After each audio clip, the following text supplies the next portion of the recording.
This is a conversation that a friend and I had, and it was a fun debate. We had a conversation talking about we love the old body. By the way, we love the old buddy cop movies, Lethal Weapon, Bad Boys. Even though Bad Boys is still going, and Rush Hour, which I heard there's a fourth one coming out. I hope so. That would be cool. We love those. But if you realize, there's two of them. There's always two. Riggs and Murtaugh, Mike and Marcus and Mike, and Lee and Carter. Excuse me, my mind went blank there for a second. And it was a question. I was like, that's a good one. I was asked in a battle royale, who would win if they all met up together in a circle? Because it's all fun. Because they're movies. They're not real.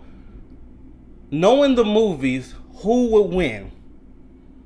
Guns, fighting, all of it. Like they're face to face like this. And I was like, dang. And so I had to break each movie down and think about the movies. And to be real, it was an answer I never thought I would say. First off, I love Bad Boys better than all of them. Bad Boys 2 is my favorite. If you put all the Bad Boys, the Lethal Weapons, and the Rush Hours together, Bad Boys 2 clears it. I'm a fan of Mike Lowrey. Love Mike Lowrey. Love Bad Boys, Marcus and him. Perfect. Comedy, everything. But we're talking about battling it out to the death. Who's winning? As much as I love Bad Boys, it is so weird to say this, and I had to accept the truth. My friend said the same thing. Marcus and Mike will be in last place. And I was like, and I was just self-denial. I'm like, there's no way. There's no way they're in last place. Mike and Mark. But if you think about it, Mel Gibson, who was Riggs, was a skilled, I forgot what was it, CIA? Or no, not CIA, but he was in the war. I forgot what exactly like his title was, but before he was a cop, he was out there doing his thing. He's blood and bone. Like he's that dude. Riggs is. And so, and good with a gun. He went to be a police officer, but before, like, he had a huge history. He would clear Mike and Marcus himself. It's so that alone, and then Murtaugh is a good shot if you know his movies. He's a good shot on top of the skill set that Riggs had. They're clearing out Mike and Marcus. The only way they would get out of it is if somehow a stray bullet that Mike and Marcus shot, or a bullet that they shot, hits one of them. But head up, gunplay, and fight. Now, Murtaugh is losing that fight against Mike. But Murtaugh versus Marcus, that's a hit or miss. That could go either way there. So technically, it's Mike Lowrey versus Riggs. And Riggs, we've seen Mike fight somebody who's actually well trained, like his son. And he was losing that. He was losing that fight. You know what I'm saying?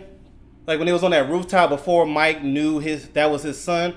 Even Mark was like, Lord, Mike get his butt kicked. So it shows that someone who's well trained in the fighting realm and all that, like Riggs is, Mike is losing that 90% of the time. Like I said, it could be a chance he gets away, but most of the time he's losing.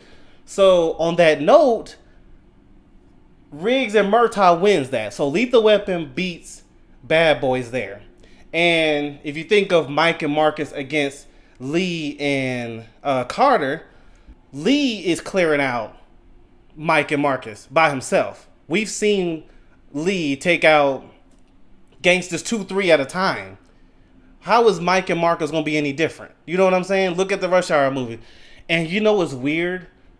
As goofy as Carter was, Chris Tucker, if you see him in Rush Hour 3, from Rush Hour to Rush Hour 3, Carter got better as a fighter. Like, as much as he was joking about his training, he actually did get better. He took out, 4 or 5 guys at one time, at the end of Rush Hour 3, and they were, gangsters. So, hand-to-hand combat, Carter and Lee takes out Mike and Marcus. Because let's say if Jackie was fighting Mike, Jackie's winning that. Tucker's fighting Marcus. Carter versus Marcus. Carter's winning that. So as weird as it is, because I'm a fan of the, like, movie wise, I'm choosing Bad Boys. Head up in a battle royale, Mike and Marcus is in last place. They're just street cops. You know, they've done some stuff outside of it, but they have, none of them has ever trained, excuse me, like Riggs, Lee, and even Chris Tucker has. You know, Chris Tucker being with Jackie helped him a lot. I think if Mike and Mark had a Jackie in their life, then it would help, but they never did. Carter benefited from, now if Carter before Jackie, Carter's losing. But if you look at the progression, regardless of how funny he is, Carter has definitely improved as a fighter from the first to the third one. So it was hard for me to accept, but I was like, that is the truth. Mike and Marcus takes last place. Now it's Riggs, Murtaugh versus Carter and Lee.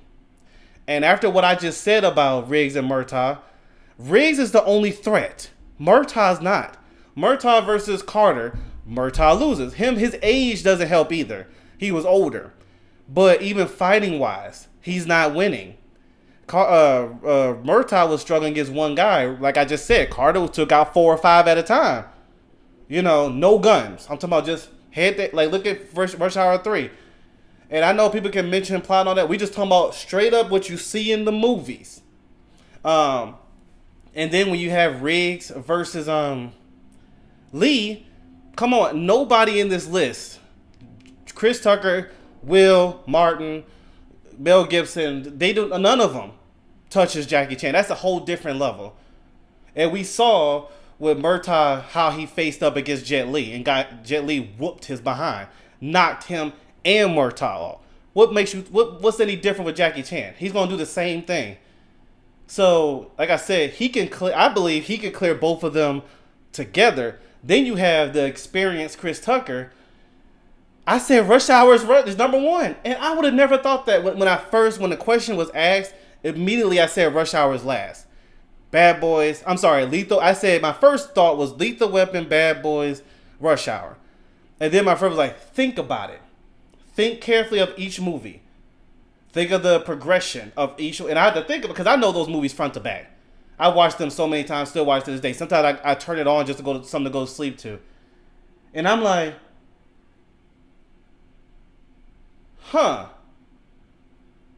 dang. Wow, okay. Rush Hour is actually first place. So, it's Rush Hour 1, Lee Carter, Lethal Weapon, Riggs and Murtaugh, then Bad Boys, Mike and Marcus. That is something. I would have, but then you think about those movies. And I'm just saying, base it straight off of movies. Don't have, this. No. Look at movies straight up. It's like, dang. Bad Boys was the coolest one. You know, the car and driving and that stuff was cool. You know, the house and all that stuff. But when it comes to, that just because it looked cool don't mean it's going to handle the business. You know, if all 6 of them came in a circle, actually, if somebody is a good animator, if they hear this, if you could make like a small like 2-minute animation of this, that would be sick. I'll react to it. But if all of them came in a circle, Jackie Chan's winning, and Chris Tucker benefits off that. But let's not shun Chris Tucker. He has also upgraded. You know, that's excuse me. That is something to think about. That's crazy to think about that. Let me know in the comment section how you feel about it, if you agree or disagree, and I would like to hear your points. You know, maybe me and my friend are missing something, but watching those movies, I was like, I mean, when Jet Li knocked him and Murtaugh off, they was older. Still. I mean, Riggs was still handling those other guys that Jet Li had 2 or 3 at a time. So why not 3, but like 1 or 2 at a time. So are we gonna, we can't always talk about age when he was handling everybody else. It was just Jet Li was a different animal. Yeah, so I'm just gonna say that. I didn't expect to say that, but I'm gonna stick to it. Rush Hour, Lethal Weapon, Bad Boys. If it was a battle royale, let me know in the comment section what you think.